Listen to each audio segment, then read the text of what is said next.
Si je te dis PNL, maintenant tu vas me parler d'un groupe de rap pas top. Mais il y a 5 ans, c'était vachement en vogue la PNL avec des séries comme Le Mentaliste ou Lie to Me qui faisaient qu'on attrapait des gros terroristes juste en regardant leurs yeux ou en tapotant sur leurs genoux. Mais alors, est-ce qu'on peut vraiment attraper des criminels avec la PNL ?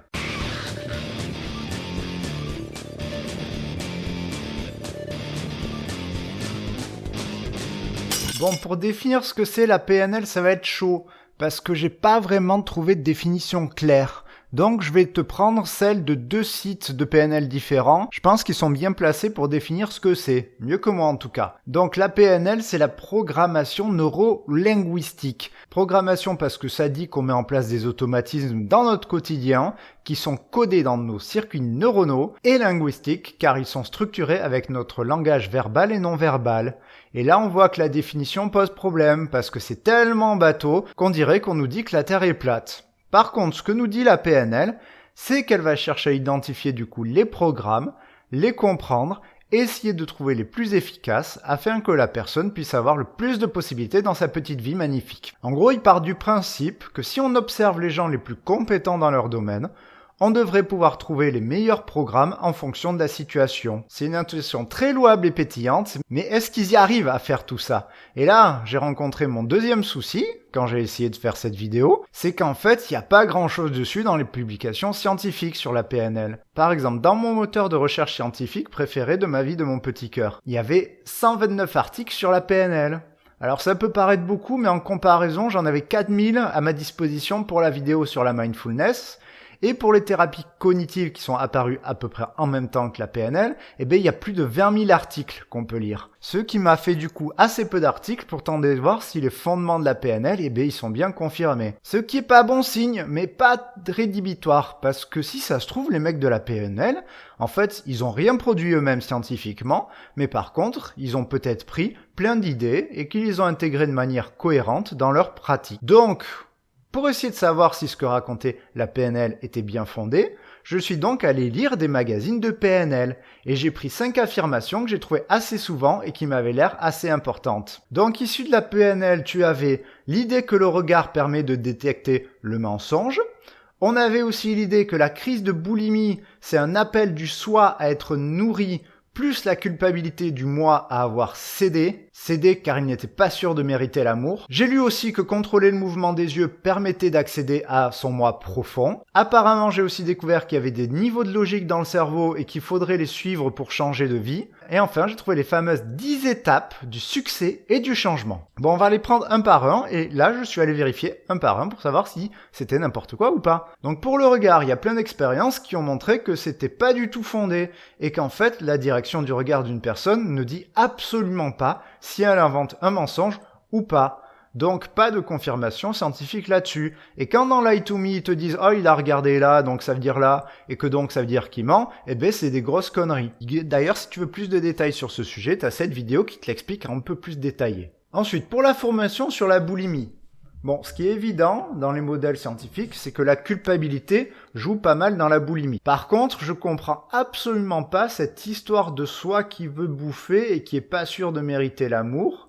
Je crois pas qu'il y ait de théorie scientifique qui ressemble de près ou de loin à cette idée. Là, je crois qu'on a une information arbitraire qui a le défaut d'être très très floue en fait. Parce que le soi et le moi, je pense que si on demande à chacun de définir ce que c'est, chacun en aura une définition différente.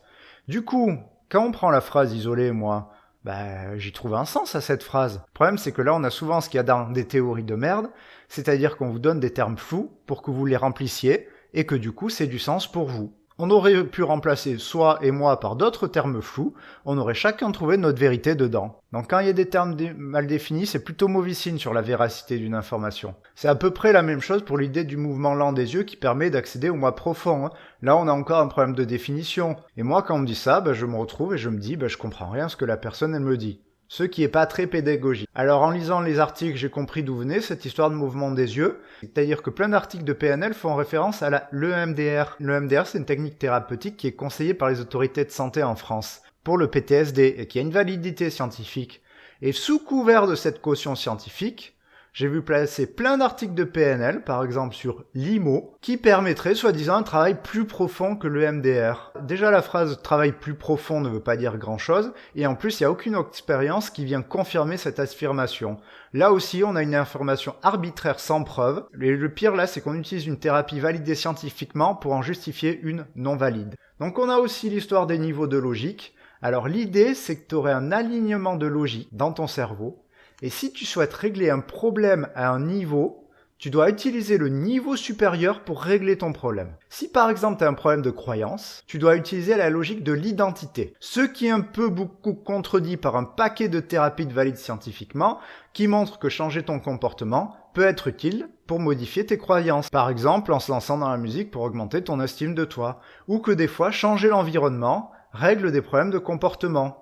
Genre, quand tu démissionnes d'un environnement de travail délétère, tu vas régler pas mal de problèmes de colère. Niveau logique, encore une affirmation arbitraire, pas du tout validée. Et enfin, on a les 10 étapes du succès. Et là, j'ai beau chercher des articles scientifiques dessus, je ne trouve que les 10 étapes pour avoir les mains propres, ce qui est pas tout à fait la même chose. Évidemment, quand tu vois tous les facteurs qui font que quelqu'un réussit, tu vois bien que ça va être difficile de tout contrôler pour être sûr que cette personne va réussir, même en 10 étapes.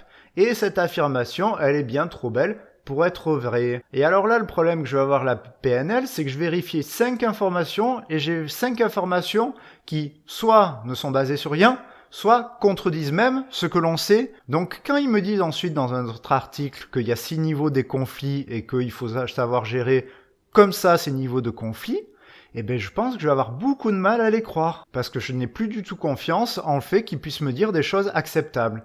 Donc en conclusion, au niveau théorique, t'as aucune validité de toutes les affirmations que j'ai trouvées dans les magazines de PNL, ce qui est apparemment assez clair pour pas mal de pratiquants de la PNL, puisqu'ils l'utilisent simplement comme un outil de développement personnel, ou le vendent simplement comme un outil de développement personnel. Et dans le développement personnel, chacun prend ce qui lui plaît et se fout complètement de la validation scientifique. Ou si tu veux courir tout nu dans la forêt pour te développer personnellement, tu peux le faire si tu veux, même sans validation scientifique. Et si tu veux trouver des trucs qui te plaisent dans la PNL pour ton développement personnel, tu peux, mais maintenant t'es informé que ça risque d'être de grosses conneries, même si tu les aimes bien, ces petites conneries. Là où par contre il y a un gros souci de positionnement, c'est sur les prétentions thérapeutiques de la PNL.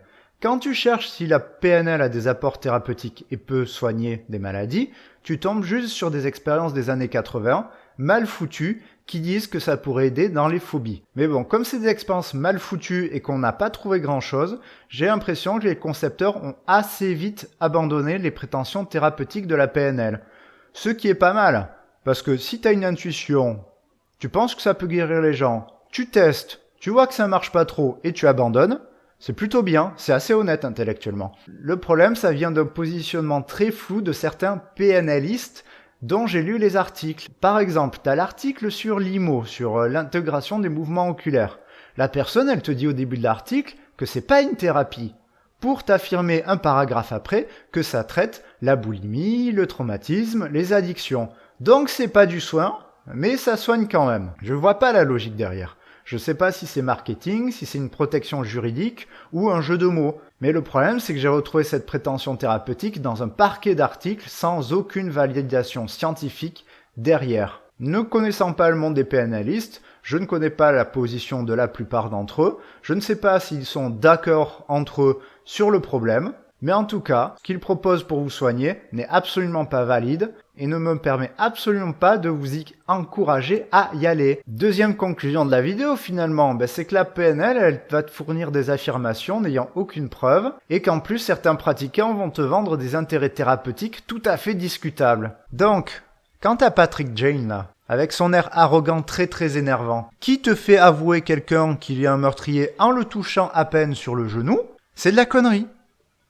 Et tu feras pas avouer à ta femme que t'es cocu en lui touchant le genou. Donc au vu de l'analyse, je crois pas qu'il y ait grand chose à tirer de la PNL, du moins si tu es intéressé par des théories psychologiques qui ont une certaine validation et dont on peut affirmer la réalité. Maintenant, je te propose un exercice super bien si tu veux apprendre à gérer ta colère. Si tu détestes toutes ces théories psychologiques à la mort moelleux qui sortent de je sais pas trop d'où et qui t'affirment que l'être humain il fonctionne comme ça et que c'est pas autrement. Je te conseille fortement la lecture du magazine Métaphore où il y a plein de PNListes qui parlent de leurs pratiques et tu verras, il y a tellement d'informations qui vont t'énerver que ça sera un très bon exercice pour que tu apprennes à gérer ta colère. Comme quoi, tu vois, la PNL, ça peut servir dans le développement personnel. Maintenant, si t'as pas envie de t'énerver et juste te renseigner, tu peux toujours aller voir les vidéos sur les maladies mentales ici et sur d'autres théories psychologiques.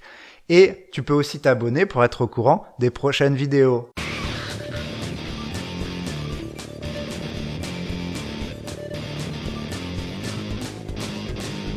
Comme ça, après la vidéo, je me suis relu un article sur les conflits en entreprise.